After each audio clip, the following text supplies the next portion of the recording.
Let me introduce her. This is my girlfriend, Emily, Tom said with a smile. The woman beside him greeted everyone. Nice to meet you all. Your girlfriend? I was in shock. Tom casually responded. Oh right, I haven't told you. I'm going to marry Emily, so I want a divorce. What? I was too stunned to speak. Tom continued. I realized my parents were right. Being with an older woman like you is getting tough. Emily's young. She's 23. New houses and women are always better, right? Emily nodded in agreement. And about the accident you mentioned, it's no big deal, right? You broke a bone and now you're slacking off at home. We'll take the house once we divorce. I was so shocked by his outrageous comments that I forgot to get angry. It was impossible to continue the conversation. Taking a deep breath, I presented a signed divorce document and said, Okay, here are the divorce papers. Oh, you're well prepared, Tom said, jubilant. Leaving the couple behind, I began preparing to leave the house immediately. As I was packing, Tom spoke up. You have nowhere to go, right? There's an apartment near the station within the range of $100. It's old and has cracks in the walls, though. Tom, that's so mean, Emily chimed in. The two of them laughed ignorantly. I didn't respond and slammed the front door. Let them laugh. I have places to go. Places they could never imagine. My name is Catherine White. I'm turning 40 this year. I married Tom when I was 35, 3 years ago. We don't have kids and live together in the house I bought when I was single. It's secondhand but refurbished and quite clean. Why did I buy a house before getting married? It goes back to my childhood. We were poor because my father was gone. To be precise, he disappeared before I could remember him. I lived with my mother, who loved me deeply, but life was tough with just the two of us. Still, having my mother was enough. But during my high school years, she passed away due to an illness. It was devastating, but I had no time to mourn. I had to survive on my own. After graduating from high school, I started working at a small advertising agency. I worked tirelessly in sales. In my 30s, I was so dedicated to work that I never imagined I'd marry, but I wanted a place to call my own, so I saved up and bought a cheap house. I had to take out a loan, but I paid it off early. Around that time, I met Tom. He was from a client company. Tom seemed unreliable to me since he was 5 years younger, but he admired my work ethic. We started seeing each other. It was surprising but also delightful. I had never had anyone openly express their feelings for me before. We started dating and quickly got married. At first, Tom's parents disapproved of our marriage. I was older, and they knew I had no family. But Tom defended me, saying, even if she has no parents, Catherine works hard. Don't say such things. I was genuinely happy. I thought we could make it work. But that changed. The shift in Tom's behavior began less than 6 months after we moved in together. One evening, after returning from work, he sat down at the dining table. Dinner was meat and potatoes, a salad and eggplant soup. After eating for a while, Tom stopped. What's wrong? I have been meaning to say this. The soup, it's from this morning, right? I don't like leftovers. Can you make a fresh one for dinner? But it takes time. I also work and I might not make it in time.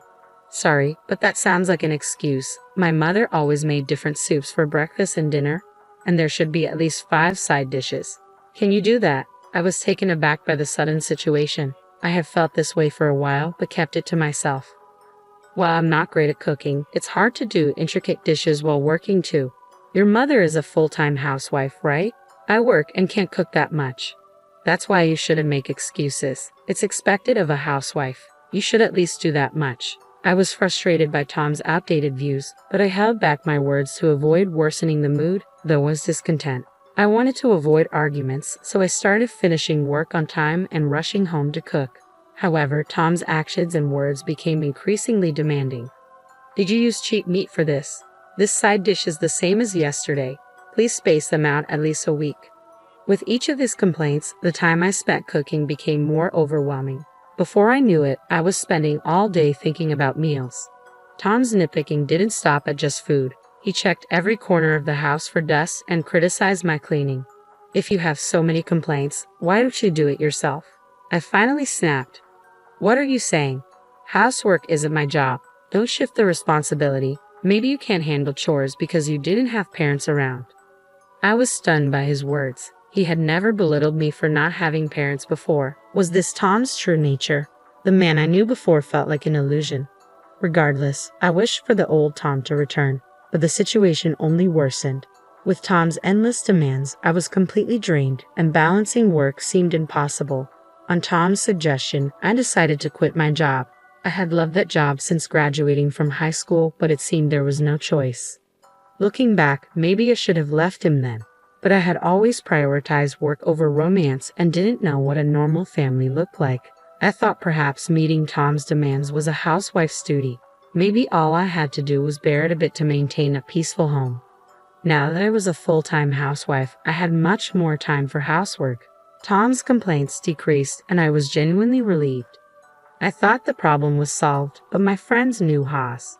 It's so spacious and beautiful.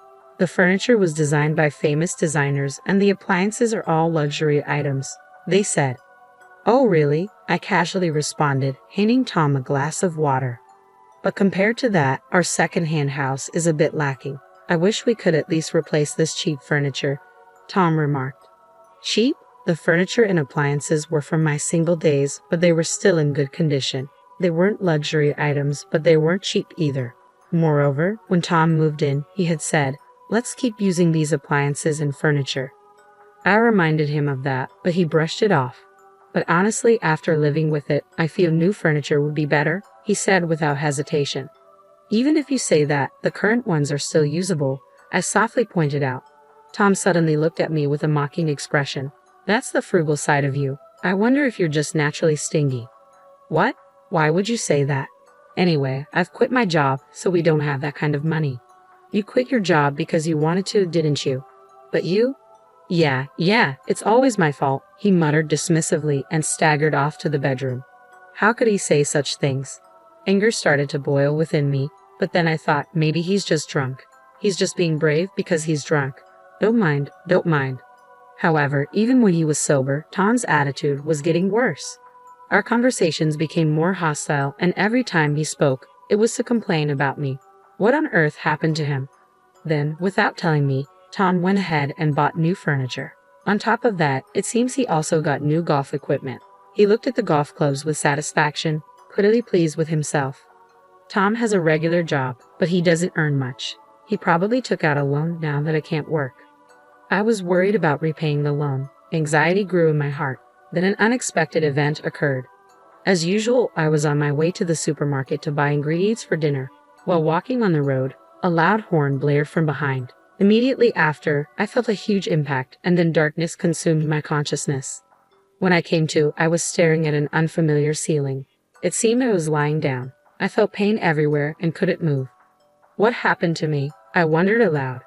Oh, Miss White, have you awakened? A voice said. Where am I? You're in the hospital. You were brought in after a traffic accident. Traffic accident? I remembered leaving the house, but nothing after that. I moved my head slightly, taking in the impersonal bed, the attached IV drip, and the woman in a nurse's uniform. Was this really a hospital? Looking outside, it was already dark. I had left the house around 2 p.m., so a lot of time had passed. Later, a doctor came and briefly explained the situation. It seemed I was hit by a car whose driver was not paying attention while I was on my way to the supermarket. I didn't have life-threatening injuries, but I had several fractures and needed to be hospitalized for a while. I never imagined being in a traffic accident. After receiving an explanation about the hospitalization, the nurse spoke up. We've contacted your husband. From her hesitant expression, I had a bad premonition. I immediately called Tom. Hello, Tom. Yeah, Catherine. I got a call from the hospital. You had an accident. You're so clumsy. Come home quickly and make dinner. What? I'm going to be hospitalized from now on. I couldn't understand what he was saying, and when I retorted, Tom shouted back, Then what about the housework? What are you saying? Is the housework more important than me? Unbelievable. He was more concerned about the housework than his wife's condition. I felt myself becoming increasingly angry, and it soon turned into a quarrel. Arguing any further would be pointless, so I hung up the phone, still frustrated. Lately, Tom had been more harsh in his words, but I never realized he could be this cold. That day, I was filled with anger and physical pain, making it hard to sleep. But as the days went by, my strength gradually returned, and I started rehabilitation. Initially, moving was tough, but it became surprisingly enjoyable as I got used to it. Lying in bed, I often found myself lost in thought, so rehab was a welcome distraction. However, since that incident, I hadn't heard from Tom. I thought talking to him would just anger me, so I ignored him. Around that time, I occasionally passed an elderly man in the hallway. He was well dressed, so he wasn't a patient. I assumed he was visiting someone and didn't give it much thought, but he seemed to be looking my way. "Are you Catherine White?" "Yes, I am. What can I do for you?" I answered cautiously. At that time, I had no idea that this man would change my fate. Eventually, after about a month in the hospital, I was discharged. I hadn't fully recovered, but I was told all patient care would surface. I was finally going home after a month away. My home felt oddly nostalgic, but that feeling was short-lived. The moment I opened the door, I felt something was off. There were unfamiliar shoes, heels with flashy pink ribbons. Could it be? Rushing into the living room, I braced myself for what I might find. I noticed the entire house had changed. Not just the furniture, but even the electronics had been replaced with brand new, high-end models. The curtains were different too, making it feel like someone else's house. "Ah, Catherine, you've been discharged." Tom emerged from the back, sitting casually. Next to him was a young woman. The woman with brown hair and a revealing outfit spoke lazily, "Welcome back." Who are you?" I was stunned. Tom smiled. "Oh, let me introduce you. This is my girlfriend, Emily." "Nice to meet you," she added. "Your girlfriend?" "Yeah, I guess I never mentioned it. I am planning to marry Emily, so I want a divorce." "What?" I was at a loss for words. I've come to realize that what my parents said was right. Without proper parents, you can't manage household chores or finances properly. I thought you being older would be reliable, but living with an aunt has become tough. Emily's young, just 23. New homes and women are always better, right? Right. Emily tilted her head in agreement. "And that accident of yours wasn't a big deal, right? Breaking a bone and then slacking on housework deserves a divorce. We'll be taking the house, by the way." Such outrageous statements left me too stunned to even get angry. Don't get me wrong, we're planning to buy a new house eventually, but this place is just a temporary one until then. When they say something as unreasonable as this, I'll lose all desire to even converse with them. The old Tom is gone. I've come to think of him as a monster, not a human with whom I can communicate. I shouldn't fight on the same level with them. I took a deep breath and presented a document. "Okay, here are the divorce papers." "Oh, you're well prepared." I had already signed the divorce papers in advance, considering the recent strange atmosphere. I thought this choice might come up eventually, so I quickly started packing my things. I needed to prepare to leave the house. As I was busy, Tom spoke to me. "You don't have anywhere to go, right? There's an apartment near the station that rents for $100. It's run down and has cracks in the walls, though." "Tom, that's so mean," Emily chimed in. Ignoring their mocking laughter, I slammed the front door with force. I took a moment to look back at the house, my castle that I worked hard to buy. Today is the last day I'll see it, but I had no regrets. I had a place to go. A week later, while relaxing in my new place, the doorbell rang loudly. Checking the monitor, I saw it was Tom and Emily. Ignoring them, I heard them shouting my name. Their frenzied state made me want to laugh. After observing for a while, I spoke over the intercom. "What do you want? Why are you living in such a mansion?" Tom asked. The mansion he referred to was where I currently lived. A 3-story building made of reinforced concrete on a massive plot, complete with a swimming pool. "You came all the way here just to say that?" "No, I have a proposal." "Open up. I want to talk face to face." "It's probably just nonsense." "No, it's important," Tom insisted. Annoyed with Tom's persistence, I thought this would be the last time and opened the door. I led them to the living room. I had been in touch with Tom about the change of house ownership, but I never told him where I lived. When I asked how he found out, it seemed he coincidentally saw me in town and followed me. He was expecting to see me entering a shabby apartment, but was shocked to see me entering this mansion. Tom, along with Emily, had concocted a bold plan. "Tell me, are you living in this mansion because of some shady job?" "What? Why?" I was taken aback by Tom's absurd claim. "I saw you. You were with an old man entering this house." "I get it. You don't want to admit it. You're poor, so you had to find that kind of work, right? But if you have such a wealthy client, I want you to introduce him to Emily. I work in a cabaret club, so I'm good at charming older men. I'm sure I can earn more than you, Catherine." What are you both talking about? The man you saw me with is probably my father. This house is also my father's house. What? That's a lie. You don't have parents, Tom insisted loudly, just as the door to the reception room opened. Seeing the middle-aged man who emerged, I called out, "Dad." "My father," I explained quickly. Surprised, my father sat next to me and greeted Tom. "Ah, you must be Tom.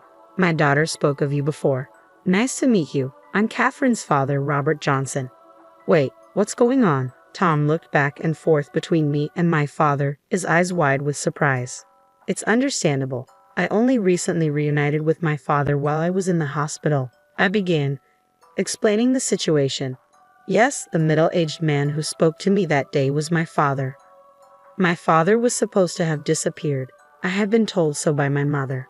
I thought there might have been a mistake, but after speaking with this man, I realized he was my real father. To start a business, my father went to America. After a while, once his business was on track, he planned to bring us over, but he was robbed there, losing everything. He lost all his investment capital, and even his means of communication was cut off. Stranded, he fortunately met a man who offered him a job at his company. Starting with menial tasks, he gradually got promoted and eventually became the right-hand man to the company's CEO. With the help of this man, he later started his own business. The business was successful, and my father achieved social success.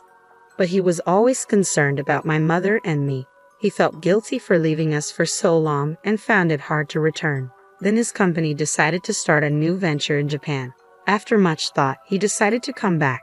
He built a house here and started looking for me and my mother. He then discovered that my mother had passed away and was deeply regretful. If only he had come back sooner. Wishing to see me as soon as possible, he visited me in the hospital. Learning the truth, I ended up living in this mansion owned by my father. I briefly explained all this. By the way, my father had also looked into Tom's affair. After occasional golfing outings, Tom would go to a hostess club where he met Emily. "So, this is my family home. Understand, I never heard about you having a rich father all of a sudden," Tom murmured in a big voice. "So, if you have so much money, will you come to the club where I work?" Emily quickly tried to hand her business card to my father. True to the type of woman Tom would choose, she was incredibly bold. But my father stopped her immediately.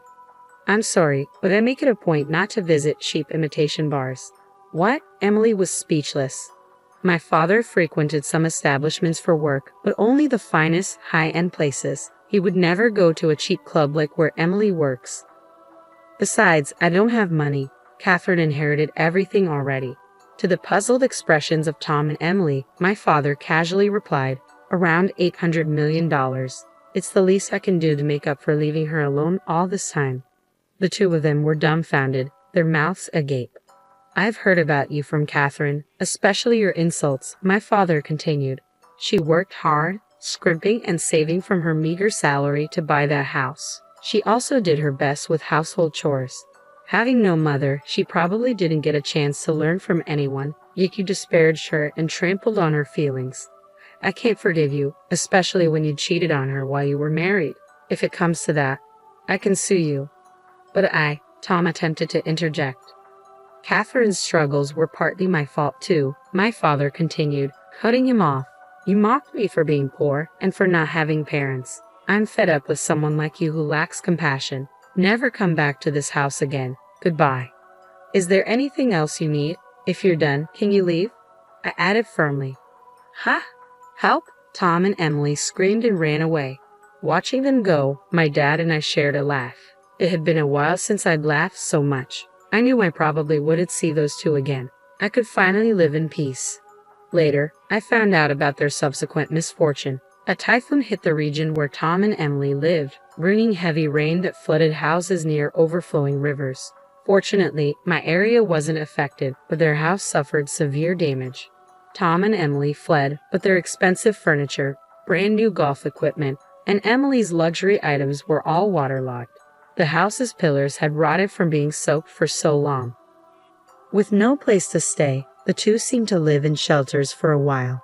Tom's family home was far away, and Emily's family situation was worse. Her parents were gambling addicts living in a tiny apartment. Emily, who worked at a nightclub, spent all her money. Tom was also in debt from buying expensive things. Tom, who relied on women for money, was now in trouble. The two, having no other options, had to move into a cheap apartment near the station that he had once told me about. It was ironic that Tom, who once mocked others, ended up living there. What you do to others will come back to you, I reflected.